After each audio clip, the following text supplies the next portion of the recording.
Todd said something hilarious in the community the other day, and I think it's worth talking about. What did he say? He said, I keep going through this program, but I feel like I have amnesia.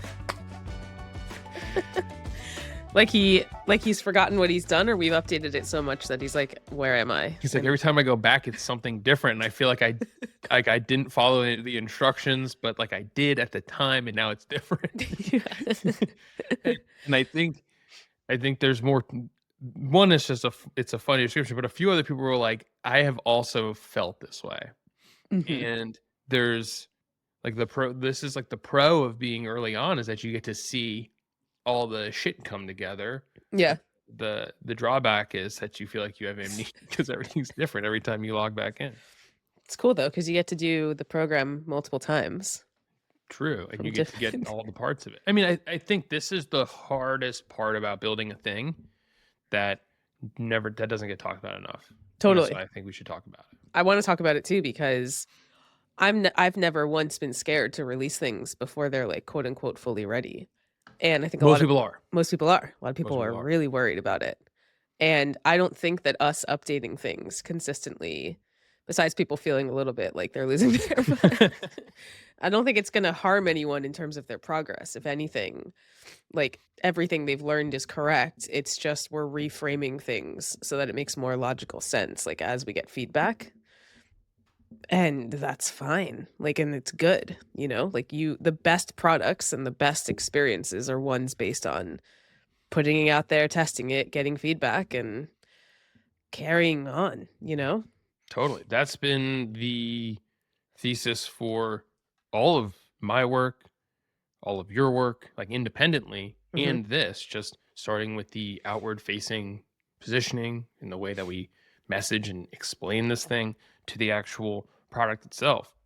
Yeah. One thing that we have been trying to figure out is the way that you deliver something one-to-one, private coaching and consulting engagement, while the mechanics and the thinking is all the same, the delivery mechanism is like radically different. Totally. Like I can sit there on a call with you and explain something to you in extreme detail. We go back and forth in a private coaching call, trying to take it out so it's just like a one-way communication is way fucking harder than I thought it was going to be. And like you just completely overhauled skill 2 for that reason. Like I made a bunch of changes. Like I had to add a bunch of new skills, but you completely rebuilt skill 2 because you're like, I feel like I'm not getting through the thing that I'm trying to communicate. The thing that happens in a private coaching call, I'm not recreating that here. What is happening? Why is this happening? Yeah. So it's interesting from my perspective because I've got all these courses. And so theoretically, I am good at the explaining things in a one-way direction thing. But every course I've ever created has been really specific about one thing, like hooks, you know, like the first line has a whole course, like launch content has a whole course, editing your stuff has a whole course. Like, and so what I do in content sparring is all of that combined, depending on where you are in your journey. And so you come to me, you tell me where you are and what you need, and then we focus in on that stuff. In a situation like this is the first time I've ever tried to make a one-directional conversation about all of it. And I'm trying to like figure out the best way. I have a million frameworks. I have a million ways that I can talk about these things, but I want to simplify it. Like your skill 1 is so simplified down to like just the shit that really matters. Like only focus on this, like start here, right? Yeah, but arguably the guardrails of building an offer are pretty well defined versus content is like, it can be fucking anything. It's true. It's true, and everyone comes into it with like completely different needs. Like some people feel really strong about hooks, for example. They won't really need that training, or they don't think they do. Everyone still needs it, in my opinion. But some people have been posting on LinkedIn for a while. Some people don't know anything about LinkedIn, and that's all good. So like I'm trying to figure out what's the best way to get everyone on the same page with the fundamentals and the way that you and I think about this shit? And then how do we then step by step that? So, my first attempt in skill 2 was here's a bunch of mindset stuff, and then here's like training 4 was manufacture mindshare at first, and it was just all of the things. It was like angles, structure, and then hooks were a bonus. And then so I thought that was good because I thought it was just like go from skill 1 and then immediately get into angles and just start writing content. And I realized in hindsight I should have known this, but this always happens as you start to give feedback. Most of what I was giving feedback on was people's hooks at first, because that's the most important part. Like, you Yeah. have to have a good hook. So everyone was sharing their stuff, and I was like, well, the hook needs this, this, and that. And that was the first thing where I was like, why the fuck is hooks in the bonus? Like, what am I doing? Like, I did the same thing with Make It Tangible. Like it was all the way at the bottom, and then people were like, "Oh, I haven't got there yet." I was like, "What the fuck?" Like I got to put it all the way at the top. Like I was like, I made it as a bonus lesson, but I had to insert it at the top in mindset, and I just took the bonus tag off. I was like, "Here you go. yeah, Like this is a thing that you need to think about before you do all the other things." Um, exactly. the tether between skill 1 and skill 2, also, I think we missed. It was there, but it wasn't nearly as strong as it needed to be because it felt like rehashing Yeah. some stuff, but it was like, "Hey, you just did this thing. Now that you know your core competency and the thing you're really, really good at, like those are the topics that you write about. That Yes. is the category of thing that you will become known for in the beginning. Like this is just where we're going to start. Directionally, like run here, run this direction. Yeah. It doesn't need to be more complicated than that. I think we've overcomplicated a lot of stuff like, well, what are my Yeah.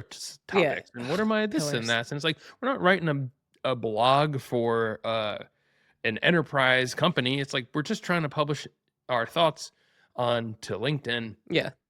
This is the topic we're going to be writing about. Here's how we get people to take interest in that topic and in us and the things that we have to say about that thing. Yeah. And that's really interesting too, because separately, you do the core competency work and you have people do like the problem mining and get deep into all that stuff. But I also do a version of that in content sparring, because if someone comes to me and they've never worked with you, it's important. Like, you have to dig deep into that shit because that's where the content gold comes from. Very So true. it was just a matter of like rereading skill 1 and being like, "Oh, they did this already. What am I doing?" Like, why would I have them think about this again? Um so yeah, I that's just the nature of getting a thing out there and then making sure like, okay, is this actually connected in the best way possible? So, um Mm, yeah, that's just yeah. part of it. Yeah, I think the other thing that this has allowed for is the evolution of content sparring. Like we just went back and updated the positioning of content sparring Yeah. to really lean into you now have an offer. Like, you, the client who comes to me, needs Yes. to have an offer. Yeah. And that wasn't 100% clear 6 months ago when I or 7, 8 months ago, whatever math is. When I launched content sparring in April of 24. Yeah, you're Um for who, right? Like when we think who is this for? yeah. It I was thought like it was for people who I said they were seasoned solopreneurs, and they were. this is still true. It's still true, but half or more of them were coming to me with a very like, it was an offer, but it was not dialed in. Like, It they wasn't enough to give you like the bite that you needed. no. So through the work of us doing the problem mining and all of the stuff, like the strategy side of content sparring, they realized that what they're doing is not actually either what they want to do, or they're not using their superpower to the best of their ability. They're not like they were just all these questions were coming up, and that's when I'd be like, "You need Nick." This actually literally happened yesterday with one of my original content sparrers, and I was like, "You need Nick or join Full Stack, one of the two." But we've reached the end of being able to create content in a way that's going to drive people to a place that you want them to go because you don't like what you're doing anymore. So, And literally yesterday, I handed off a client to you yeah, who I was like, all right, we have reached the end of the road for me in terms of getting the offer out into the wild and being able to help you start conversations. Like, you now need Erica to help you overcome this content plateau. Like, you have a great offer. We need, but my ability to help you get it in front of other people is very limited. I was like, we're gonna bring you back in Yeah. once you start getting conversations and calls booked. Like we'll do call reviews. We're gonna talk about sales and all that good stuff. But like there's that part in the middle where like I'm basically useless. And I was like, so but the whole point is like you have to take on a bunch of clients to figure out like, oh, if you don't have a reasonably well defined offer, you're probably not a good fit for content sparring. Whereas in the beginning, you're like, how are you supposed to know? You're not really supposed to know Yeah. unless I mean, it's very rare that people are gonna know some of those things immediately. And this is Exactly. stuff that people are And do I afraid of. Like, regret just launching go. content sparring before I knew that? Hell no. Hell no. I made a lot of money. I made a lot of like happy people get good results for what they wanted. And if anything, I'm thrilled that the work we've done has made them realize that they could be doing different, better things with their offer and making more money. And that Yeah. like that's really meaningful work. And now I know that there's that there's that barrier that they're going to hit with me. So I personally want to get ahead of that and just be like, I'm going to be able to give you the best results if you've already done this work. Like, come to me when you've done it. It's just going to be better for both of us. That and it allows to create more distance between the offers. Yep. This is one of the things that's like the well-defined offer, making that a part of the requirement increases the value of content sparring. Yep. And it also allows to create distance in terms of pricing. And now it gives a clear line between people who should be private service or people who should go into full stack. Yep. Or people who it's like, do they work with me first privately if that's the thing that they want? Yep. I've made the same discovery or along the same lines of a discovery where I would take on a lot of people who were pre-revenue. Mm. They had a great idea for an offer, but they were pre-revenue and pre-content. Hmm. This was like that's like the really tough place to be. I stopped doing that. I actually just took one on recently because I felt like the scaffolding was there that I was like, we can do this. Hmm. I think it was a very rare moment for me where I thought that it felt worth it. It seemed like it was a good idea, but generally I don't do it because I think that you got to get a lot of reps in. You got to take a few punches in order to kind of get some of the early kinks worked out. Like I don't think many people should be paying for that. I think you should Right. just Yeah. go and do it on your own and get punched in the face by the market and be like, oh, okay. Right. Like, And this is what doesn't work. I know enough now. I started making some money and you quickly learn like, okay, most of this is garbage or some of this is garbage. Like this is where directionally this is what we're going to do. And you have a decent foundation, like business foundation. You usually make it $5K a month. yeah. It's a Well, pretty that's decent exactly where I foundation. was when I came to you. Like I had put tons of reps in. I'd been beaten up like crazy by the market with not by my course, like by my courses and cohorts, that was fine. But one to one, like it was not working. I was really pissed off and I was like gonna give up on a one-to-one offer at all. I was like, maybe a one-to-one offer is not for me. And then, but I had the content engine and I had all that knowledge. So I came to you. And instead of being able to tell you what I wanted, I was like, here's a 5-page list of what I know I don't want. Like, let's start there. It And that was definitely helps. valuable. It helped. But full stack is good for the people, even if they're pre-revenue, because it's like you're not investing as much as one-to-one. It's less Yeah. risky. The stakes are much lower. Like Exactly. to spend $2,500 a month on something that has never generated you a single dollar. Like the mechanics of that, like Yeah. the economics of that, just like kind of the math doesn't generally math very often. Yep. Um, unless you may have like other revenue streams and you want to build a different one. Right. But generally the math doesn't math on that. Whereas like full stack just is going to shortcut people, right? This is the whole point of having an offer ladder. Like these are all the same problems being solved in different ways. Hmm. Same problem being solved different ways. Different time to success. So privately, much shorter time to success, a much higher guarantee of success. Yep. Versus what things like full stack or an async a fully async or self-paced course Totally. were to provide. Totally. Yeah, it's interesting, like, trying to like peel off all of these things that make people good fits or bad fits for the thing that you're going to do. But like, I think a lot of people are scared to work with people that are bad fits. And it's like, but that's part of the game. Fuck the dumb shit you read on LinkedIn about that. I think that's where people get that. They're like, never work with a bad fit client. Oh, well, no shit. No fucking shit. I shouldn't work with a bad fit client. I'm not surprised that you have told me that. Thank you for this novel insight, LinkedIn, like random internet person. Like, how are people expected to figure that out? Like, if you've been in business for a really long time, yeah, it's very obvious. But if you're just building a new offer, a lot of people we talk with are also newer entrepreneurs.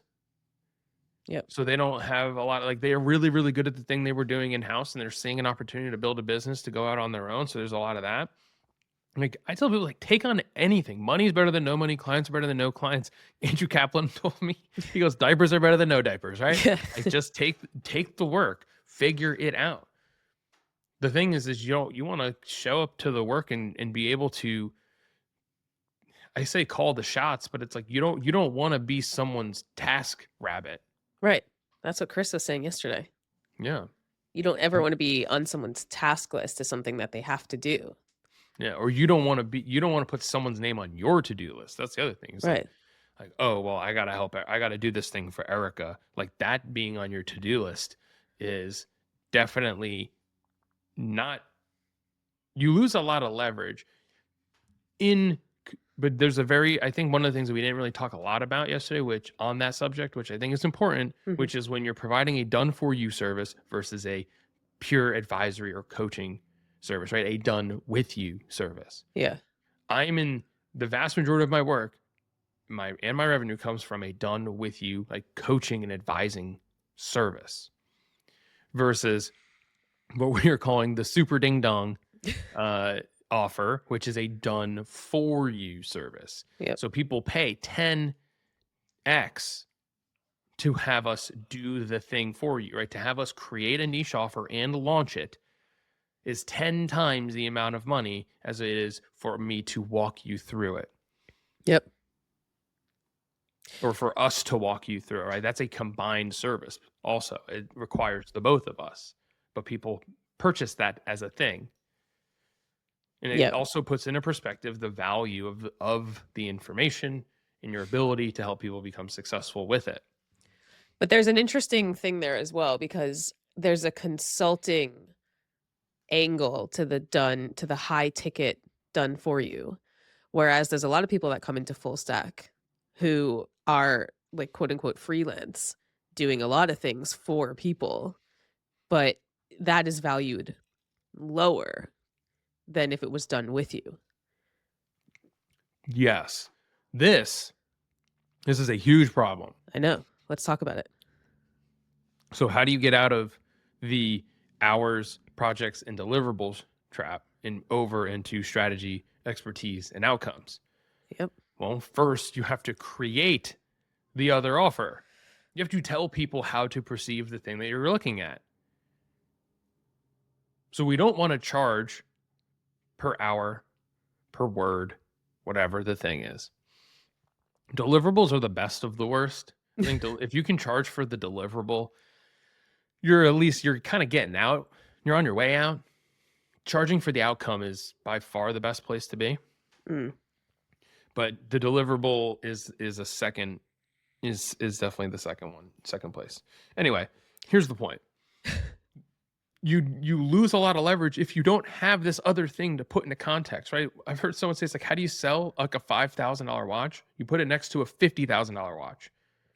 Mm-hmm. So it's a lot of this is just perception. It's like, hey, if you want me to coach your team on writing, you're a freelance writer, you know a lot about writing. Well, cool. I'll coach your team on writing. That's $1,000 a month. It's $2,000 a month. You want me to write your newsletter for you? A month's worth of newsletters, $5,000 a month. 7,500. But what I've seen and what a lot of people struggle with is the opposite. I know a bunch of LinkedIn ghostwriters that are charging like 500, 1,000 maximum a month for like 20 posts. because that's their best. That's the best. That's the only offer. Right. Create an offer even if you never sell it. This was the unlock for me. It's like, create the super ding dong offer even if you never sell it, to put into perspective the value that you're capable of creating with this other thing. So in this concept, right, the done for you thing is the top, is generally, well, and always will be the top of the ladder. So you need to add a rung below it to ratchet everything up. If you Okay. want to charge $5,000 a month for LinkedIn ghostwriting, first of all, I wouldn't be like you're getting 20 posts a month. I would say you're getting between 15 and 20 posts a month. What does that do? You're not a production factory. Like, you're not like a LinkedIn post sweatshop. It's just, you're gonna, like, if you don't say insightful shit to me, I'm not gonna make it up for you. Like, we're gonna get 15 to 20 posts. Takes the emphasis off of, like, they're not sitting there counting their marbles being like, I only got 19, like, what the hell? Like, it just takes a lot of that away. So it's Yep. like, set the expectations up front on that one. But um if you want to be someone's like LinkedIn writing coach, or even if you don't want to do that, just like create that thing, insert it in there to ratchet up the cost of a done for you program, and continue to grow that way. The other thing that people don't really get is that, like, there's so much value to be created for doing free work. I still do free work. Like what? There's just opportunities out there that I see that I say it is worth it for me because it will help me further the relationship that I have with this person, or whatever the thing is. Actually, I did Like, something for free yesterday, now that I think about it. like Actually, I it's think I do a just, lot of free things all the time that I don't think. it's I give free advice all the time. yeah, it's these little gut check things that you're like, I'm not going to sit here and try and like nickel and dime this situation. Yeah. I'm just going to do it because it's good for the relationship. It's good for me. And if you're not really willing to do some of the work that you're doing for free, you probably don't love the work that much anyway. Very good point. Yeah. You probably don't care. Let me give the detail though of what I did yesterday in case people are curious. I Mhm. I had a networking call with someone, my second networking call with them. We're just trying to become friends. I do this all the time. I've been doing this for years. Like, I meet people on LinkedIn. We realize we're in a similar circle. One of us reaches out to the other at some point and is like, "Yo, we've been talking for a while. Should we like talk?" You know? And then we get on a call. And I had a good chat with this person like 2 months ago, and he was like, "I want to chat again." I was like, "Cool." Got on a call, no expectations. Um, and I realized halfway through that he would actually be pretty good for a mini course for this. So I just made the ask. I was like, "Hey, would you help? Would you come?" And then he said, "Yeah." So I was like, "Cool. What can I do for you in exchange? Like right now, you tell me." And he was like, "Can you actually look at my newsletter and let me know what you think of it?" So I just pulled it up and gave him like raw, honest feedback. And today he messaged me and he's like, "Thank you so much for that. I've just changed everything about the structure of my newsletter." And it's like, cool. Like, I could Oh, charge for that, but why yeah. would I charge for that? It's a quid pro quo. And like, these are the types of things that I do these all the time. And eventually one of us will probably either give the other one money or help the other one make money. Like, Yeah. we're just going to keep doing that for each other. This is the whole build relationships thing, right? Yep. Like, I did one a few weeks ago, which I helped someone. She was like, I've been getting her newsletter a lot, and we've talked before. I had her on my podcast, and I was like, like, I responded to one of her newsletters, and I was like, I really love this idea. Like, it's been a while. Like, let's catch up soon. She Yep. was like, I would love to. I'm really struggling with my offer. Like, I've been thinking about like talking to you lately. I was like, sure. She's like, yeah, it's been a little tough though. So like, I don't really have much, like, whatever. And I was like, okay, no problem. Like, let's just get on a call and let me just like hear you out. Let's just like, see what's going on and see what comes of it. And we just like chatted for 30 minutes, and I was like, here's what I see. And I told her, and she was like, this is absolutely amazing. And I didn't think much of it. She posted about it, and she has 40,000 followers. Mhm. Just like, oh, well, there we go. It was it was totally worth it. Like, Yeah. you just like, people just, she was like super thankful for it. So she was like, hey, Nick helped me do this thing. Mhm. And I didn't go into that with the expectation. I was just like, it's just such a lightweight thing. It was easy peasy. Yeah. And it made a difference for her. I And think so that, I like, got a bunch of inbounds from that. I got a bunch of new followers from that. Like, so yes, quid pro quo, but it wasn't even necessarily like my situation wasn't even set up like that. It was just yeah. like, hey, like you've become a friend. She did me a solid by coming on my podcast, and nobody listened to my podcast. Very few people still listen to my podcast. We just got over 1,000 downloads or something like that.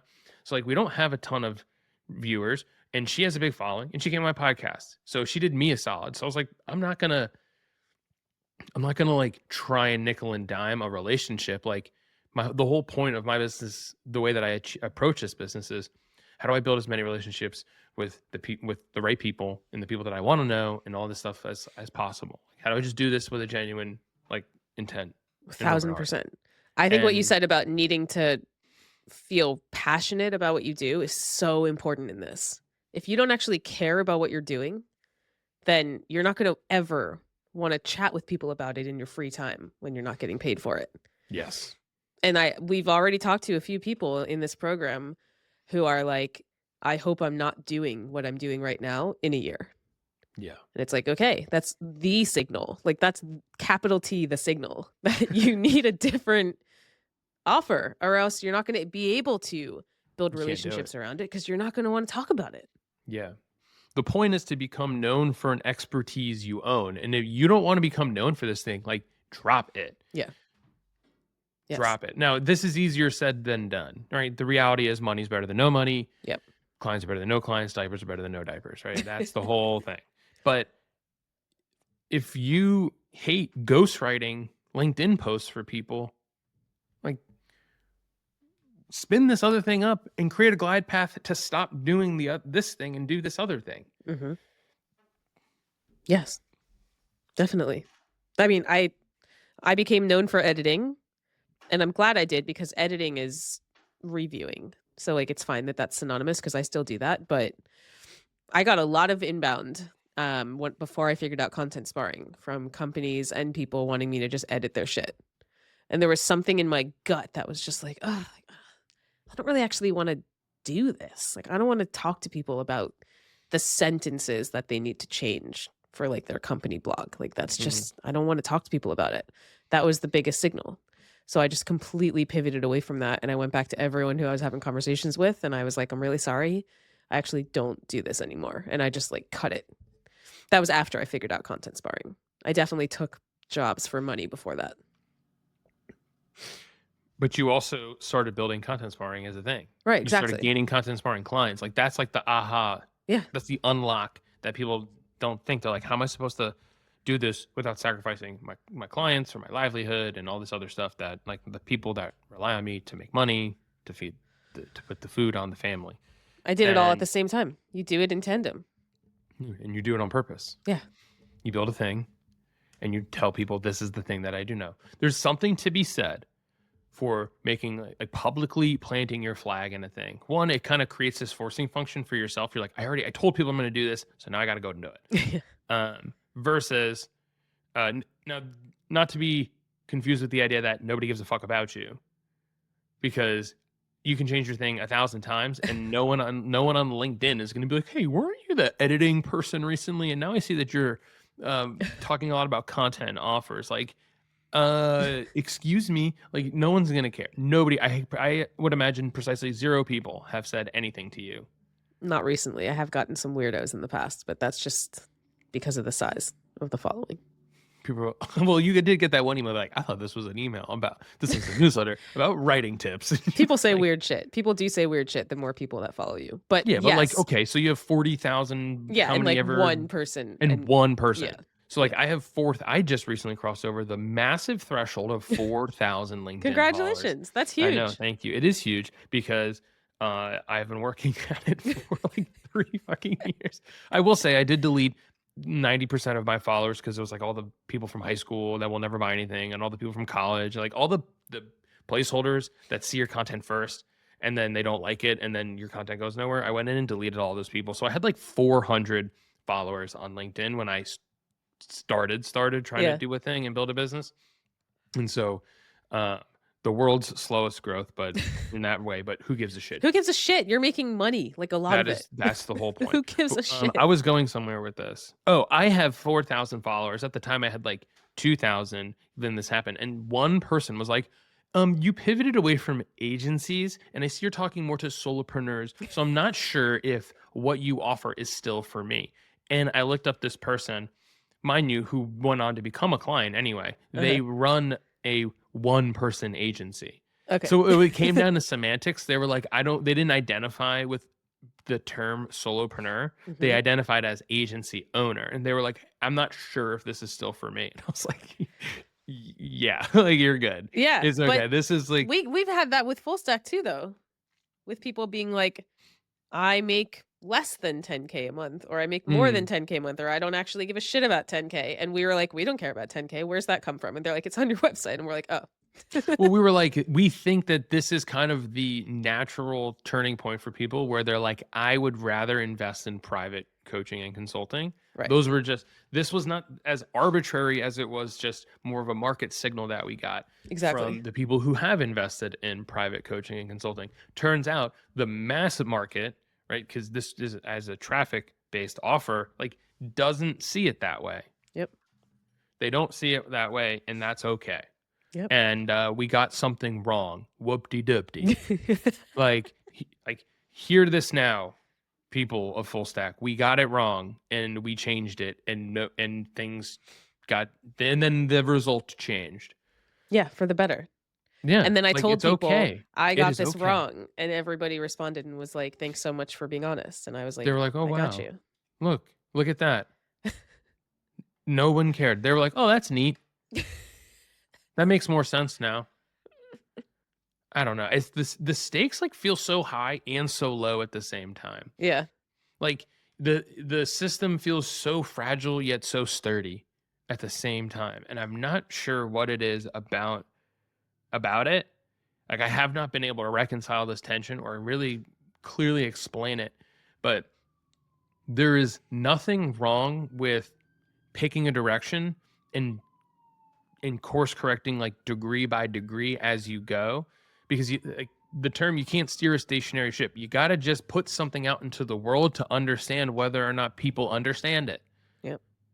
And that's So what we had to do. what's the tension that feels high then? Like if what we just described is like whatever, it doesn't matter. What feels like it does? I just think that because people's like livelihoods, like their money to put, like to buy shit, feel it is tense. Got Like it. I have done it enough times where I am very jaded by the thing. I'm like, oh, we'll just fucking change it. Like, who cares? Yeah. But the bigger the business gets, for like, I remember my last agency, changing a lot of those things and dialing those things in felt very risky at that scale. When you're a $12 million business, the dialing feels very risky. It feels very like if you turn it just 1 degree too much, feels like the whole system will fall apart. And then as a solo, and you don't have, you could have 100K in revenue, and you're like, I don't want to fuck this up. I don't want to risk that. And if I change something and I do lose that, then we have a problem. And I don't know if I can change it back or course correct fast enough to fix it, to make sure that I don't run out of money or clients or diapers. Fascinating. Yeah. So I get the tension that like that people feel about all of it, but I don't quite like, other than being like, I promise you people are not going to think this is the only thing that you can do. Like my own experience has shown this. Here's all of these other case studies and examples of people who have done the thing to help manage the risk for you. They have done this before you. Like no one is bushwhacking this thing anymore. Like the path is clear. The Yep. results of the thing are pretty well, like the guardrails are up, the results are pretty well defined in terms of if you can do it and you get out of your own way, like this is possible. But that doesn't change the fact that people have obligations, and like they can decide how to manage their own risk. I don't know how we fell down this particular rabbit hole, but like I think it's important. It And is this is for important. everything. Like this has nothing to do with creating an offer or publishing bullshit on LinkedIn. Like this is about all of the things that you do in life, like picking technology for your business. I think Chris had a good post on this the other day. He was like, I'm trying to do this one-on-one coaching thing. I'm looking at all these different platforms and all this other shit. And I was like, don't fucking matter. Like we got stuck on it, right? Like I got stuck on it there before myself. Yeah. I'm sitting there, I got Kajabi up, I got coaching.com up, I got all of these different tools. And I'm like, which one is the one? And I was like, oh, you know what's the easiest one? Know what the one that is the most effective one is? The free, the 12 or whatever, the $16 Zoom account and the free Notion thing. Like make a thing. I went out and Yeah. found a free Notion template, tweaked it a little bit, and was like, here you go. This Yeah. works. And that was it. That's the whole coaching program. Like that's the whole thing. I use Fathom for free, and I copy and paste the link to the call recording and all the free notes. And I'm like, here you go. Like it doesn't have to be such a big thing. Like it's that type of shit isn't going to make or break anything. All right, I'm fired up now. I think I have an interesting take on this, and I think I started in a very non-risky situation, which is why I'm so like not like Risk. what's the opposite of risk averse? You're just like you have a high tolerance Yeah, I have a high for risk. tolerance for risk because when I put my first course out, I still had a job. I knew that I was going to make money regardless of if the course made money. But I think that there's something to that everyone can take away, which is don't publicly announce that you're stopping a thing just because you're doing something else. People have the capacity to understand that you are multidimensional and are doing more than one thing. Like that is something I can promise you from my experiences. Like I was a head of content and then I put out a course on social writing hooks and nobody got confused about whether I was still a head of content. Like it didn't Right. happen. That was completely fine. Yeah. Then I pivoted to all the other courses I've done, all the cohort, like everything I ever did, people just came along with me on the ride because I talked about it like a human and was like, "Hi, I'm a multidimensional person and there's all these different ways I think I can help you." And none of that ever took away from the other stuff I was doing. So like if I can give from my perspective the advice, like put whatever you want into the world and follow the signal and see what happens. It doesn't mean that you have to get rid of the other thing that you do. And if your clients are like, I saw you're doing this other thing, and you're scared that they're going to think you don't do, just be like, no, I'm still doing this too. I've got you. I've got you. Until the point where you feel comfortable enough that the other thing can replace your current income from that. And then you go back to those clients and you're like, hey, it's been X time frame, been trying this other thing out. Turns out it's going really well. So I'm going to wind this down eventually. You know what? And just have like just be human. Be a human. Follow the signal is the unlock. That's the main takeaway for me today. Follow the signal. It is not just put it out in the world and jam the square peg into the round hole until it fits. Yep.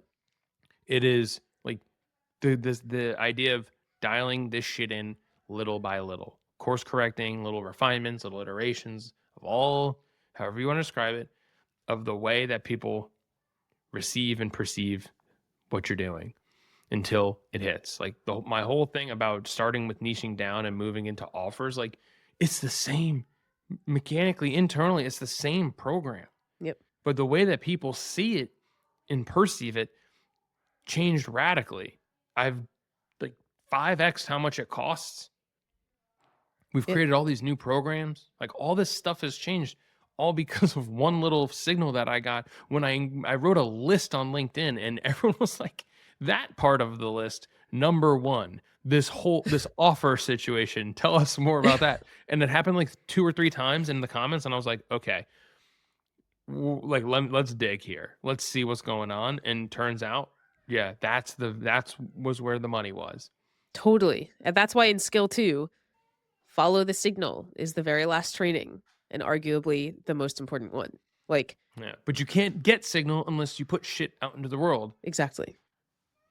You can't get signal until you put shit out in the world. And people wait way too long. So one of the things I think we should change, or we talked about like adding this thing in, we talked about this last night, was like part of the launch of the whole thing should be like immediately make this public declaration that something is coming, like create signal now. Yeah. While you're building, commit to launching your new offer in 60 days. And then in start aerating your ideas to get signal to help you drive the decisions you're going to make on your offer, but also to like drum up a little bit of buzz. All that stuff's always good, but you start learning immediately versus like kind of building in a vacuum. 100%. Everything I've ever launched, like a couple months before it was ready, I publicly declared, I'm either doing this thing or I'm thinking about doing this thing. What do you think about this idea? And I had conversations with people about what they thought about it. And I let that seep into my subconscious. I asked questions, followed signals, put out other things, said, hey, I had a conversation with this person about this. What do you think about that? And that is how I have done literally everything. Any course I've made, it's because a signal told me I should make this and the Yes. market wants it. Content sparring was because somebody asked me for a sparring partner and I was like, "Oh, like Yeah. that's the word that people care about. They want to spar. They don't want to live edit. They want to spar." Right. That's the signal. Like everything is a signal. Yes. You just have to know which ones to listen to. Right. All right. Feels good. Feels That's like a all good I got place today. to end. That feels like a great place to end. There we go. Hit end.